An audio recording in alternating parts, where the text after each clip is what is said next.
Focus నేను లక్ష్మి ప్రపంచ పటంపై భారతదేశానికి ఒక ప్రత్యేకతను తీసుకువచ్చిన ఘనత నరేంద్ర మోడీదే. అంతేకాదు అంతర్జాతీయ వ్యవహారాల్లోనూ నరేంద్ర మోడీ ఆచితూచి వ్యవహరించారు. కేవలం దేశ ప్రయోజనాలకే కట్టుబడి ఉన్నారు. కాగా అయోధ్యలో రామమందిర నిర్మాణంతో నరేంద్రుడి కీర్తి అంబరాన్ని తాకింది. ఇవన్నీ ఇలా ఉంటే అరెస్టులు, ఈడీ కేసులే మోడీ మార్క్ రాజకీయమన్న ఆరోపణలు కూడా వెల్లువెత్తుతున్నాయి.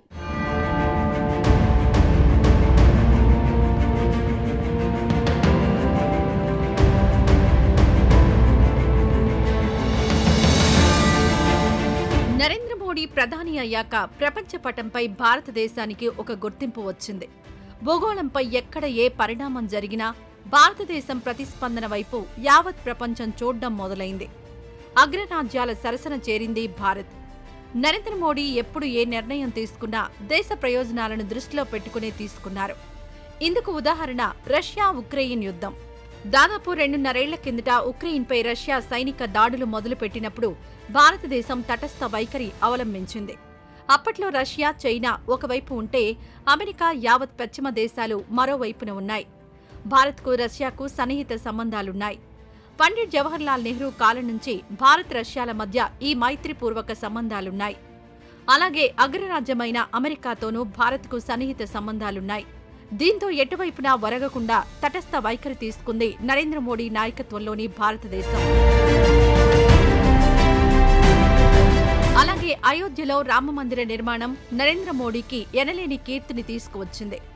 అయోధ్యలో రామమందిర నిర్మాణం దాదాపు 5 శతాబ్దాల కల. ఈ కలను సాకారం చేసిన ఘనత నరేంద్ర మోడీకే దక్కింది. దీంతో రాజకీయ పార్టీలకు అతీతంగా దేశ ప్రజలు నరేంద్ర మోడీకి జై కొట్టారు. ఇదిలా ఉంటే తమ ప్రభుత్వానికి వ్యతిరేకంగా ఎవరు గళమెత్తినా వారిపై కేంద్ర దర్యాప్తు సంస్థలను ఉసిగొలుపుతారన్న ఆరోపణలు వెల్లువెత్తాయి. అయితే ఈడీ, సీబీఐ కేసులున్న రాజకీయ నాయకులందరూ బీజేపీయేతర పార్టీలకు చెందినవారే కావడం ఆ ఆరోపణకు బలం చేకూరుస్తోంది. ఒక్కరంటే ఒక్క బీజేపీ నాయకుడిపై కూడా ఈడీ, సీబీఐ కేసులు ఉండకపోవడం ఇక్కడ ప్రత్యేకంగా చెప్పుకొని తీరాలి. నరేంద్ర మోడీ నాయకత్వంలోని కేంద్ర ప్రభుత్వం గత 10 ఏళ్లుగా తీసుకున్న అనేక నిర్ణయాలు రాజ్యాంగంలోని సమైక్య స్ఫూర్తిని దెబ్బతీస్తున్నాయన్న విమర్శలున్నాయి. రాజ్యాంగం 7వ షెడ్యూల్లో కేంద్ర రాష్ట్రాల మధ్య అధికార విభజన స్పష్టంగా ఉంది. కేంద్ర జాబితాలో 97 అంశాలు, రాష్ట్ర జాబితాలో 66 అంశాలు, ఉమ్మడి జాబితాలో 47 అంశాలున్నాయి. కేంద్ర రాష్ట్రాలు ఎవరి పరిధుల్లో వాళ్లు ఉండాలని రాజ్యాంగం పేర్కొంది. కేంద్రం, రాష్ట్రాల మధ్య విభజన గీతలు కూడా స్పష్టంగా గీసింది.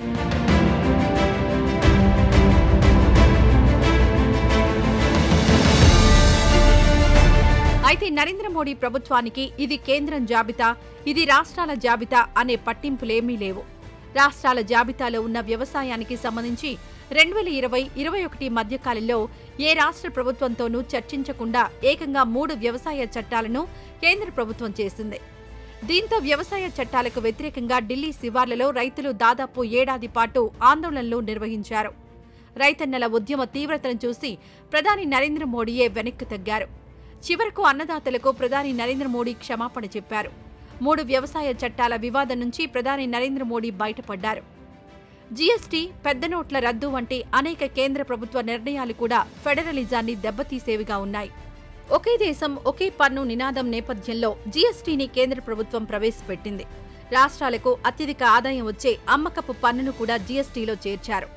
గత 5 ఏళ్లుగా జీఎస్టీ ద్వారా రాష్ట్రాలు దాదాపు 2 లక్షల కోట్ల రూపాయలకు పైగా నష్టపోయాయి. వాస్తవానికి జీఎస్టీ అమల్లోకొచ్చాక అనేక రాష్ట్రాల్లో పరిస్థితులు దారుణంగా తయారయ్యాయి. చిన్న చితక వ్యాపారులు లబ్బోదిబోమన్నారు. పొద్దంతా వ్యాపారం చేస్తున్నా తమకు మిగిలేదేమీ లేదన్నారు. సంపాదించిందంతా పన్నుల రూపంలో వెళ్లిపోతుందన్నారు. ఈ నేపథ్యంలో మిగతా వస్తువుల ధరలు విపరీతంగా పెరిగాయి. సామాన్యుడు బతకలేని దుర్భర పరిస్థితులు నెలకొన్నాయి.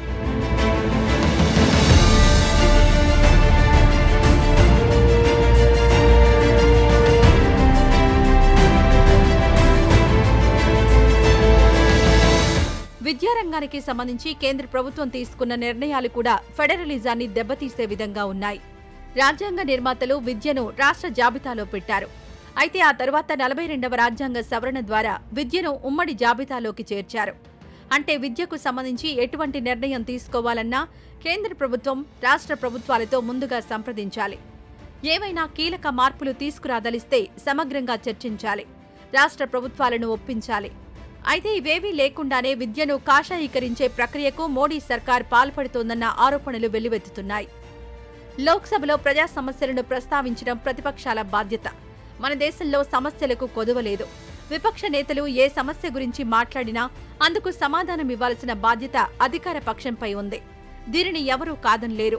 ప్రతిపక్ష నేత హోదాలో తాజా లోక్సభ సమావేశాల్లో అనేక అంశాలను కాంగ్రెస్ అగ్రనేత రాహుల్ గాంధీ లేవనెత్తారు.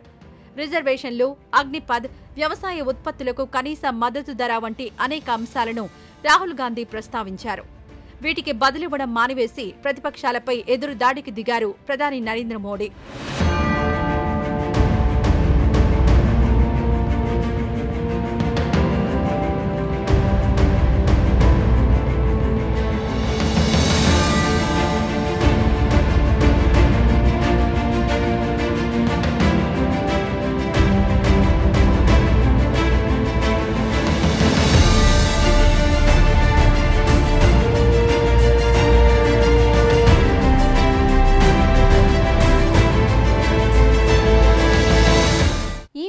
పాయింట్లు ఎలా ఉన్నా మన దేశంలో ఇప్పటికీ చరిష్మాలో నరేంద్ర మోడీయే నెంబర్ 1. ఎవరైనా ఆయన తరువాతే. ఇది ఇవాల్టి స్వతంత్ర ఫోకస్. రేపు మరో అంశంతో మళ్ళీ కలుద్దాం. అప్పటి వరకు చూస్తూనే ఉండండి స్వతంత్ర టీవీ.